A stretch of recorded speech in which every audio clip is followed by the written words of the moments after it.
बॉलीवुड में अपने acting talent और हार्ड वर्क के दम पर नहीं स्टार बना जाता है इस बेसिस पर कि तुम कितना कॉम्प्रोमाइज कर सकते हो, कितने डायरेक्टर्स, सुपरस्टार्स, प्रोड्यूसर्स के साथ फ्रेंडशिप बना सकते हो और कितने समय तक अपना मुंह बंद रख सकते हो। स्क्रीन टेस्ट होता है मॉर्निंग 9 बजे से लेके शाम के 6 बजे तक का, 6 से लेके रात को 2-3 बजे तक का स्किन टेस्ट होता है। स्किन टेस्ट मालूम है? स्क्रीन टेस्ट का टाइम अलग और स्किन टेस्ट का टाइम अलग होता है। स्किन टेस्ट क्या होता है राखी जी? टुकाई।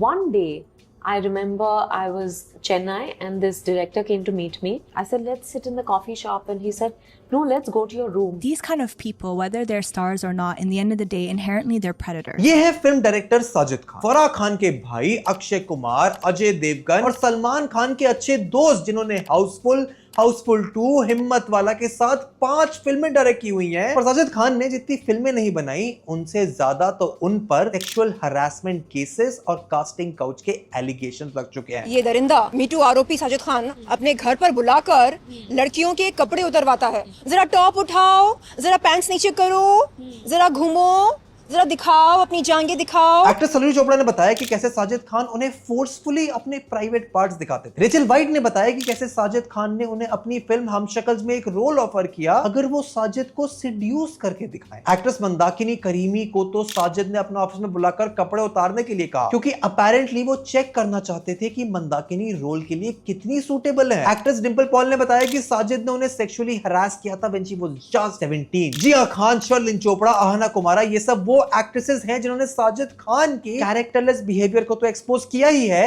बट एक्सपोज किया है बॉलीवुड की उस डार्क रियलिटी को जिसे शायद बहुत लोग एड्रेस भी नहीं करना चाहते, उसके बारे में बात करना तक अवॉइड करते हैं। आप आज इंडस्ट्री में हैं, so you know how the ways are done here and recently Bollywood has come up with couch casting. Okay. All right. My interview is over. Thank you very much. And क्योंकि Sajid Khan is not the only predator in Bollywood जिसने young actresses को, models को sexually harass किया है, अपनी film में role देने का ऑफर देकर उनका फायदा उठाने की कोशिश की है और अपनी पावर, पोजीशन, फेम का मिसयूज इस हद तक किया है that all such cases might very well be considered rapes. Bollywood की इन सेक्सुअल प्रेडेटर्स की लिस्ट में जो नाम है वो सुनकर तुम्हें शायद विश्वास भी ना हो। Legendary film director Subhash Ghai, bhajan singer Anup Jalota, director Anees Bazmee, actors like Shakti Kapoor, अमन वर्मा, इन सब ने अलेजेडली कभी ना कभी यंग इमर्जिंग एक्ट्रेसेस को अपनी फिल्म में रोल्स ऑफर किए in return of sexual favours अगर वो उनके साथ फिजिकल रिलेशंस बनाने के लिए मान जाए। और मेरा मोटिव इस वीडियो से इन सारे इनफेमस और अनफॉर्चुनेट इंसिडेंट्स को मिल्क करके व्यूज देना नहीं है, ना मैं इस वीडियो में अपनी तरफ से कुछ नया बोल रहा हूं। All such cases and incidents are so well documented and इसीलिए इस वीडियो के थ्रू मेरा मोटिव है बॉलीवुड के इस डार्क अनस्पोकन साइड को डिस्कस करना और उसके साइकोलॉजिकल एस्पेक्ट को समझना, जिसने इतने बड़े बड़े सुपरस्टार्स और डायरेक्टर्स के बीच एक म्यूचुअली बेनिफिशियल रिलेशनशिप एस्टैब्लिश करती। क्योंकि अब तक मैंने जो नाम लिए वो तो फिर भी lesser known, lesser famous actresses हैं। एक बॉलीवुड स्टार ने तो गलती से उन लेजेंडरी एस्टैब्लिश एक्ट्रेसेस के नाम तक रिवील किए हैं जिन्हें सच में शायद कास्टिंग काउच का फायदा उठाकर अपना करियर बूस्ट किया है। And it includes names like Preity Zinta, Rani Mukherjee and even Aishwarya Rai Bachchan. पर सवाल ये उठता है कि इतना सक्सेसफुल, टैलेंटेड और हार्ड वर्किंग होने के बाद भी क्यों इन एक्ट्रेसेस ने आज तक एक भी कंप्लेंट फाइल नहीं की, ना ही कभी मीडिया में खुलकर इसके बारे में बात की। एंड इस वीडियो में बॉलीवुड के सबसे डार्क, अनफॉर्चुनेट और शॉकिंग कास्टिंग काउच इंसिडेंट्स तो मैं रिवील करूंगा ही, और साथ ही डिस्कस करूंगा कि क्यों एक एक्ट्रेस अपनी मर्जी ना होते हुए भी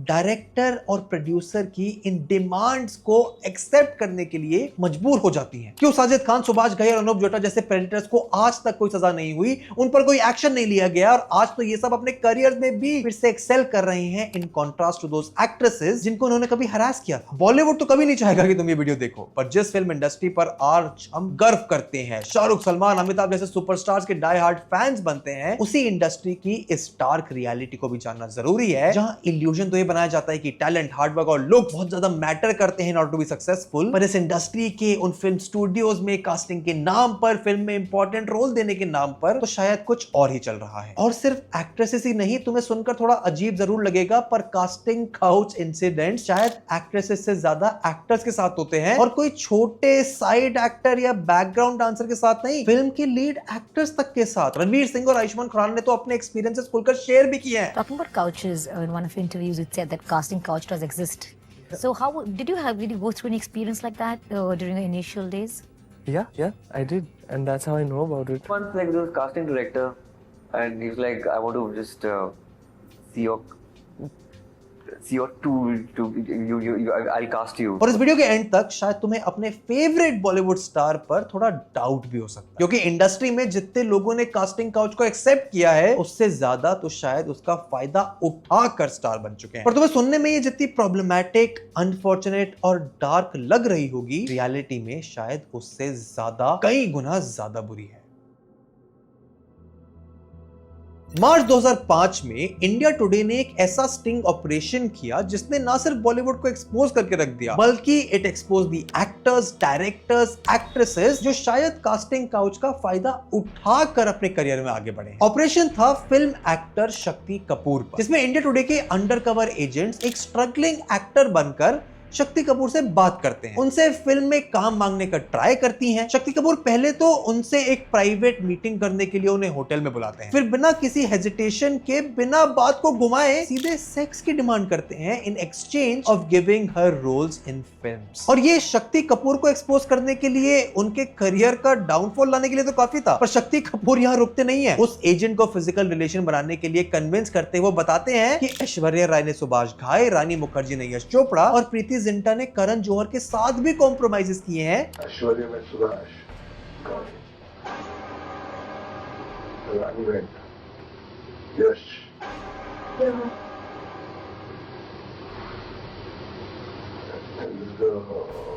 प्रीति, She met? again Jonas. She had to just do it once. What?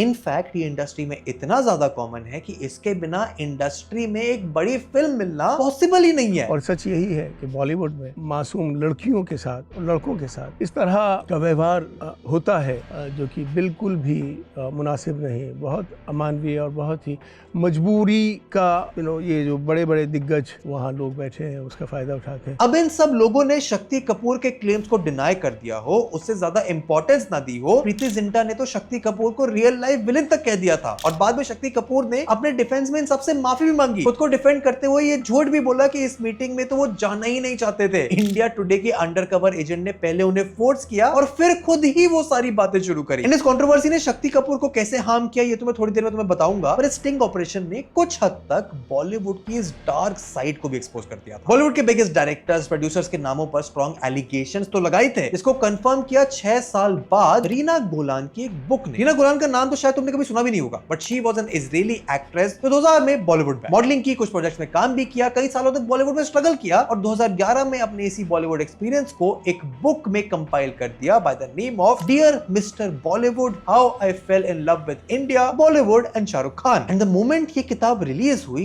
It caused a massive outrage in the media, क्योंकि रीना ने अपनी इस बुक में कुछ ऐसे सीक्रेट्स एक्सपोज किए जिसने बॉलीवुड से तो उन्हें हमेशा के लिए बॉयकॉट करवा ही दिया, but it showed the reality of this industry. Reena ने director Subhash Ghai, bhajan singer Anup Jalota, director Anees Bazmee और फिजियोथेरेपिस्ट अली ईरानी पर हरासमेंट और कास्टिंग काउच के सिर्फ एलिगेशंस नहीं लगाए, बल्कि एग्जैक्ट इंसिडेंट्स नरेट किए जो उनके साथ इन सालों में हुए थे। कैसे सुभाष घाई ने उन्हें अपने बेडरूम में ले जाने की कोशिश की, उन्हें कहा that you must surrender to me completely. Anees Bazmee ने जब उन्हें थैंक यू में एक रोल की रिक्वेस्ट की, तो अनीस बाज़मी ने रीना को एक मीटिंग के लिए बुलाया, where he wanted to have fun with her. अपने भजन के लिए फेमस अनूप जलोटा तो रीना के साथ एक्स्ट्रा मैरिटल अफेयर करना चाहते थे जब उनकी वाइफ बीमार थी। अनूप जलोटा ने रीना को अपने बैंड में एक इंपॉर्टेंट पोजीशन ऑफर की, कुछ समय तक रीना को कन्विंस करने के लिए वो स्पेशल ट्रीटमेंट दिया भी। अली ईरानी जो फेमस बॉलीवुड सेलिब्रिटीज के फिजियोथेरेपिस्ट है, उस समय इंडियन क्रिकेट टीम के फिजियोथेरेपिस्ट भी रह चुके हैं, उन्होंने रीटा को अपनी गर्लफ्रेंड बनाने का ऑफर दिया। And when she said he is too old for him, तो अली ईरानी ने कहा that he can open a lot of doors for her, वो उन्हें बहुत सारी अपॉर्चुनिटीज दिला सकते हैं। एंड इट इज ऑब्वियस कि इन चारों ने ही रीना के इन एलिगेशंस को डिनाई कर दिया। पर बात सिर्फ रीना की नहीं है, सुभाष घाई पर तो न जाने कितनी एक्ट्रेसेस ने ये हरासमेंट और कास्टिंग काउच के एलिगेशन लगाए हैं। And it is strange for a director with such a big name to get involved in such act, but शायद सुभाष घाई से बड़ा प्रेडेटर तो 90s और 2000s में बॉलीवुड ने देखा ही नहीं। राम लखन, खलनायक, परदेस और ताल जैसी फिल्म बनाने वाले सुभाष घाई पर केट शर्मा, मनीषा कोइराला और महिमा चौधरी ने भी एलिगेशंस लगाए। केट शर्मा ने बताया कि कैसे सुभाष ने उन्हें एक पार्टी में फोर्सिबली किस और हक करने की कोशिश की। महिमा चौधरी ने जब सुभाष के साथ फिजिकल रिलेशंस के ऑफर को मना कर दिया, तो उन्हें ऐश्वर्या राय से ताल में रिप्लेस कर दिया गया। सुभाष घाई ने पूरे बॉलीवुड में महिमा को ब्लैकलिस्ट करा दिया। इवन सत्ता में तो महिमा चौधरी आधी फिल्म शूट कर चुकी थी, पर बीच में ही उन्हें उर्मिला मातोडकर से रिप्लेस कर दिया गया। Manisha Koirala is another actor जिन्होंने कभी खुलकर सुभाष घई पर अटैक तो नहीं किया, पर allegedly she also experienced such creepy behavior of Subhash Ghai during the shooting of Saudagar in 1991, जिसके बाद उन्होंने अपने करियर में कभी सुभाष के साथ कोई और फिल्म साइन ही नहीं करी। And as I said, Subhash Ghai, Anup Jalota, Shakti Kapoor तो सिर्फ वो नाम है जिनके ऊपर इतने केसेस हुए, एलिगेशंस लगे, उनके नाम मीडिया में आ गए। बॉलीवुड में कास्टिंग काउच केसेस का कॉन्सेप्ट इतना डीप रूटेड है, टॉप से लेकर बॉटम तक ज्यादातर लोग मौका मिलने पर यंग एक्टर्स, एक्ट्रेसेस का फायदा उठाना चाहते हैं। एंड इन प्रोडक्शन हाउसेस में तो हाल और ज्यादा खराब है, जहां कास्टिंग के मल्टीपल लेवल्स होते हैं। एक रोल पाने के लिए मल्टीपल कास्टिंग डायरेक्टर्स के साथ मल्टीपल कास्टिंग राउंड्स क्लियर करने होते हैं, और इसीलिए साजिद खान जैसे प्रेडेटर्स इंडस्ट्री में एग्जिस्ट भी करते हैं। इवन अनुराग कश्यप पर तक सेक्सुअल हरासमेंट के एलिगेशंस लग चुके हैं। It was very clear. They asked me, "Are you interested in that? So we can go ahead." I said no, and it's over. So I have left so many projects because of that. Actress Chitrangada Singh ने बताया कि कैसे नवाजुद्दीन सिद्दीकी के साथ एक film करते हुए director उन्हें बार-बार एक किसिंग सीन करने के लिए फोर्स कर रहे थे, even when she clearly told that she was not comfortable with it. और ये सब देखते हुए नवाजुद्दीन सिद्दीकी ने उनके लिए स्टैंड तक नहीं लिया। एंड इससे मैं सिर्फ एक्टर्स, डायरेक्टर्स पर ब्लेम लगाना नहीं चाह रहा हूं, मैं बताना चाह रहा हूं कि कैसे कास्टिंग काउच के फॉर्म्स, उनके वर्जन्स भले ही अलग-अलग हों, पर वो इंडस्ट्री में एग्जिस्ट तो करता है। बॉलीवुड का एक डार्क साइड भी है जिसे हम कास्टिंग काउच कहते हैं। Is that real? Casting couch तो है, इंजस्टिस होते हैं। 90s की फेमस एक्ट्रेस ममता कुलकर्णी का करियर कट शॉर्ट हो गया। उन्हें 36 चाइनाटाउन में रिप्लेस कर दिया गया जब उन्होंने डायरेक्टर राजकुमार संतोषी पर सेक्सुअल हरासमेंट के एलिगेशंस लगाए। एंड इफ यू थिंक कि एक्ट्रेसेस के साथ तो इंडस्ट्री में बहुत गलत होता है, आज फेमिनिज्म इतना आगे आने के बावजूद लेट मी टेल यू कि कास्टिंग काउच और इंडस्ट्री में सेक्सुअल हरासमेंट एक जेंडर स्पेसिफिक प्रॉब्लम नहीं है। इनफैक्ट मेल एक्टर्स के साथ तो शायद ये केसेस और ज्यादा होते हैं। क्रेजी भाई, कास्टिंग काउच तो बहुत क्रेजी है भाई। होता है, बहुत होता है भाई। कई मेल्स ने भी ऑफ द रिकॉर्ड ये बातचीत कही है कि उनको भी कई बार गलत ढंग से अप्रोच किया जाता है या फेवर किया जाता है। आपके साथ या आपके नोन में किसी ऐसे मेल के साथ हुआ है इंडस्ट्री में ऐसा? सबके साथ होता है, सबके साथ होता है, हर जगह होता है, हर समय हो रहा होता है। और बात सिर्फ बॉलीवुड या फिल्म इंडस्ट्री की भी नहीं है, साउथ इंडस्ट्री में भी कास्टिंग काउच डज एग्जिस्ट और इसके इनफ एविडेंसेस है। The AD comes outside and he literally announces, "Okay girls, this is going to be a very short audition. जिसको भी ये ऑडिशन देना है, that girl has to sleep with the financier of the movie." Television में ऐसी हरकतें ज्यादा और आसान हो जाती हैं करनी, क्योंकि टीवी एक्टर्स को शायद काम की डेस्परेशन थोड़ी और ज्यादा होती है। रश्मि देसाई कहती हैं कि उनके साथ भी शुरुआत में कुछ ऐसा ही हुआ था, जहां उन्हें एक बंदा फेक ऑडिशन के लिए बुलाता है और उनके साथ कांड करने की सोचता है। वहाँ कोई नहीं था except him, no cameras, nothing, and he tried his level best कि वो मुझे ड्रिंक पिला के बेहोश करे और उस चीज का एडवांटेज। पर सवाल ये उठता है कि इतने एविडेंसेस आने के बाद भी आज तक किसी डायरेक्टर, प्रोड्यूसर या सुपरस्टार के अगेंस्ट ये एलिगेशंस प्रूव क्यों नहीं हो पाए? क्यों आज तक किसी को सजा नहीं मिली? और आखिर क्यों इतनी सारी एक्ट्रेसेस ने तो अपना मी टू एक्सपीरियंस कभी पब्लिकली शेयर ही नहीं किया? और रीना गोलान, रश्मि देसाई, विद्या बालन और नोरा फतेही ने जब किया भी, तब शायद इतनी देर हो चुकी थी कि न्यूज चैनल्स के अलावा उसका शायद किसी को कुछ खास फायदा हुआ नहीं।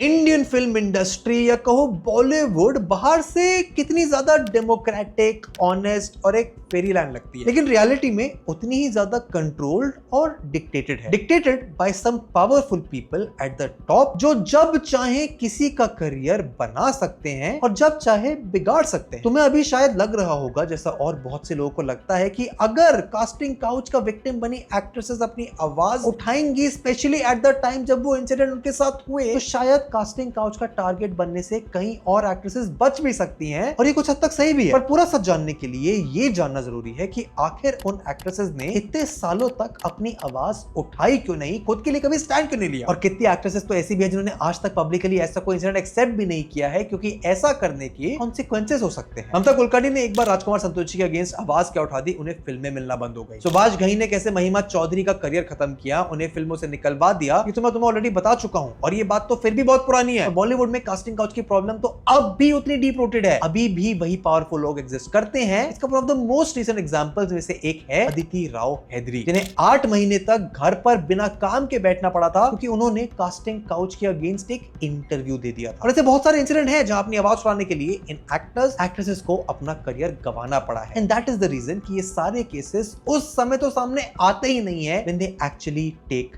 प्लेस। एंड 3-4 साल बाद जब इन लोगों को फाइनली करेज आती है to come and speak about their unfortunate experiences, तब तक इतनी ज्यादा देर हो जाती है कि रियलिटी में उन एलिगेशंस का अब ज्यादा बहुत फर्क पड़ता नहीं है। And when you are fighting with such powerful people in the industry जैसे साजिद खान, सुभाष घाई, अनूप जलोटा, तो तुम्हारे पास ज्यादा ऑप्शंस बचते भी नहीं है, जो शायद उस समय भी नहीं थे जब उन एक्ट्रेसेस के साथ ये इंसिडेंट्स हुए थे। क्योंकि इस पूरी इक्वेशन में इतने ज्यादा और प्रॉब्लमैटिक पावर इंबैलेंस है कि मोस्ट ऑफ द टाइम्स उन एक्टर्स और एक्ट्रेसेस के पास कुछ ऑप्शन होता ही नहीं है other than to surrender themselves. एक तरफ सुपरहिट फिल्में बनाने वाला डायरेक्टर, प्रोड्यूसर जिसके पास करोड़ों रुपए हैं, जिसके पास देश में जितना भी एक्टिंग टैलेंट है उसका एक्सेस है, जिसके पास एक रोल है जिसे लेने के लिए 10,000 लोग लाइन में ऑडिशंस देने के लिए खड़े हैं, और दूसरी तरफ एक 20-22 साल का यंग इनएक्सपीरियंस्ड एक्टर या एक्ट्रेस जिसने ज्यादा फिल्मों में काम किया है, ना बॉलीवुड में उसके कनेक्शन है, ना ही उसकी फैमिली उनके एक्टिंग करियर को सपोर्ट करती है, और ना ही उसके पास अगले महीने का रेंट देने के लिए पैसे हैं। तो शायद ये कहना गलत भी नहीं होगा कि उन यंग एक्टर्स एक्ट्रेस के पास ज्यादा चॉइस होती ही नहीं है। क्या कास्टिंग काउच होता है? पर वो बेवकूफी लड़कियों की तरफ से ही लगती है मेरे को। तो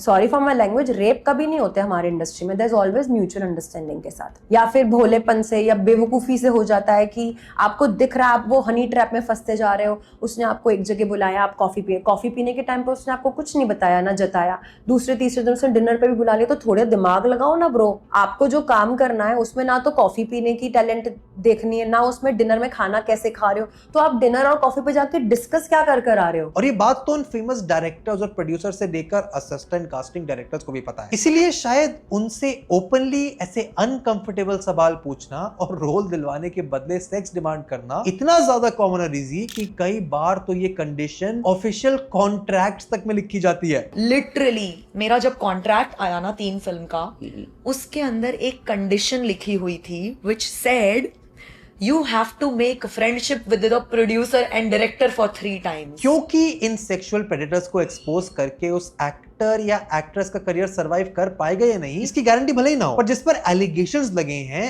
उसका ज्यादा कुछ बिगड़ सकता भी नहीं है। हाँ, शक्ति कपूर को उनके स्टिंग ऑपरेशन के बाद इंडस्ट्री ने कुछ टाइम के लिए साइलेंटली ब्लैकलिस्ट जरूर किया हो, और वो भी शायद इसलिए क्योंकि उन्होंने कई स्टार डायरेक्टर्स और एक्ट्रेसेस को एक्सपोज कर दिया था, ना कि उनकी हरकतों की वजह से। साजिद खान को भी हाउसफुल 4 से एज अ डायरेक्टर हटा दिया गया था और उनके करियर को भी ज्यादा डाउनफॉल एक्सपीरियंस करना नहीं पड़ा। सलमान खान ने उन्हें बिग बॉस में बुला लिया, उनकी इमेज व्हाइट वॉश की गई। महिलाओं के आरोपी साजिद खान के सर पर किसी और का नहीं बल्कि सलमान खान सर का हाथ है, और उनके होते साजिद खान का कोई बाल तक बांका नहीं कर सकता है। फराह खान का भाई होने का भी उन्हें थोड़ा बहुत फायदा तो मिला ही होगा। और आज तो Sajid Khan TV shows host कर रहे हैं, पॉडकास्ट में आ रहे हैं, और कोई उनके कैरेक्टरलेस बिहेवियर, उनके पास और उन पर लगे एलिगेशन पर सवाल तक नहीं करता। और बिग बॉस में जाकर इमेज व्हाइट वॉश करने वाले साजिद खान इकलौते इंसान नहीं है, even Anup Jalota took that part. और अब तक तुम्हारे मन में कास्टिंग काउच का विक्टिम बनी इन एक्ट्रेसेस के लिए थोड़ी सिंपैथी जरूर फील हो रही है, पर कहीं ना कहीं शायद ब्लेम तुमने उन एक्ट्रेसेस को भी किया होगा जिन्होंने या तो इसके अगेंस्ट आवाज नहीं उठाई, और उठाई तो इतने साल बाद उठाई when it is difficult to confirm कि सच में ऐसा हुआ भी था या नहीं। और हाँ, इन यंग हेल्पलेस एक्ट्रेस के पास ज्यादा ऑप्शंस होते नहीं है अपने डायरेक्टर, प्रोड्यूसर या कास्टिंग डायरेक्टर्स की डिमांड मानने के अलावा, पर एक रास्ता तो है बाय व्हिच दे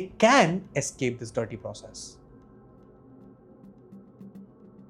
लाजमी है ये मानना कि बॉलीवुड में टैलेंट और लुक्स कुछ हद तक मैटर जरूर करते हैं, पर जब प्रीति जिंटा, रानी मुखर्जी, ऐश्वर्या राय और शायद सिद्धार्थ मल्होत्रा जैसे लोगों के नाम भी कास्टिंग काउच का शिकार बनने की न्यूज में आए, तो लगता है शायद टैलेंट भी तुम्हें इस इंडस्ट्री में कुछ हद तक आगे बढ़ा सकता है। और इन कास्टिंग काउच इंसिडेंट्स का विक्टिम भी ज्यादातर वही लोग बनते हैं जो उस एक फिल्म में रोल पाने के लिए या तो इतने डेस्परेट हो कि शायद वो किसी भी हद तक जा सकते हैं। ऐसा तो उनके साथ होता है, those who wants to work desperately. Industry में काम करना बाय हुक और क्रूक जिनकी जरूरत है, पैसे की कहिए, ग्लैमर की कहिए, या किसी और लालच की, उनके साथ गलत हो सकता है। And this makes them most vulnerable to such incidents. पर अगर as a young actor और actress तुम्हारे पास enough options available हो, सिर्फ फिल्म इंडस्ट्री में नहीं उसके बाहर भी अपने करियर में, just like Nora Fatehi. And I was like, hey, listen, you think I really want this that bad? I don't. I'm here, it happens, great. It doesn't happen, I go back to Canada. I didn't come from some village. I'll go back and study law or study teaching and become a lawyer or a teacher. तो शायद उन sexual predators के लिए तुम्हें control कर पाना मुश्किल हो जाता है, इनफैक्ट इम्पॉसिबल हो जाता है, क्योंकि जिस पावर इम्बैलेंस की बात मैंने थोड़ी देर पहले की थी वो उस केस में एग्जिस्ट ही नहीं करता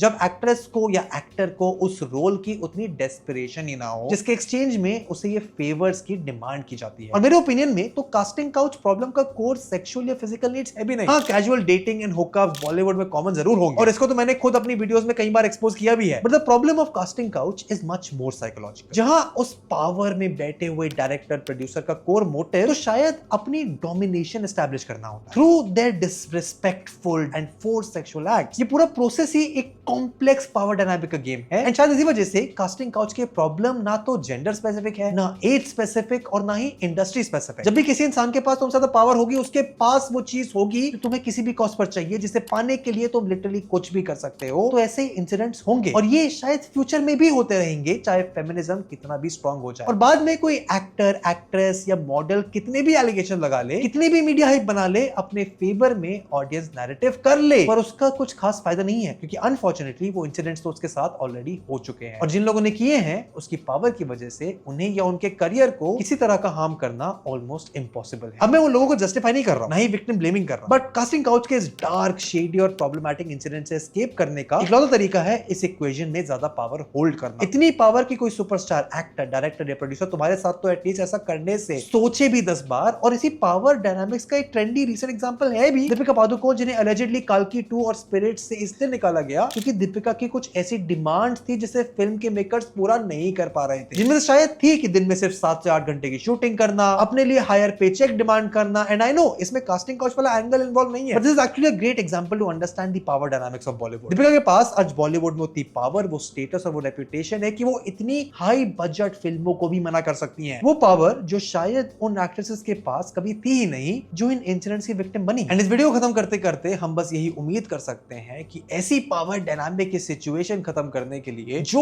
उन अप एंड कमिंग एक्टर्स को करना पड़े, चाहे वो अपने लिए अलग सोशल मीडिया प्रेजेंस बनाना हो, अपने काम को अपने खुद के कंट्रोल में लेना हो, अपने आप को डेस्परेशन में ना लाना हो, या कुछ भी जो पॉसिबल है जो इस वीडियो के स्कोप से थोड़ा बाहर है, जिसको शायद हम किसी और वीडियो में कभी किसी और तरीके से एड्रेस करें, वो चीजें पॉसिबल हो ताकि ऐसे इंसिडेंट्स एग्जिस्ट ही ना करें। तो अगर वीडियो पसंद आई हो तो लाइक करो, यूट्यूब एल्गोरिथम कहता है कि तुम्हें ये वीडियो उतनी ही पसंद आएगी।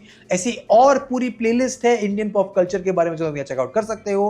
वीडियो को लाइक करो, चैनल को सब्सक्राइब करो, अपने थॉट्स इस पूरे इंसिडेंट, इस पूरे टॉपिक के बारे में मुझे कमेंट्स में बताओ। I will see you in the next one. Bye.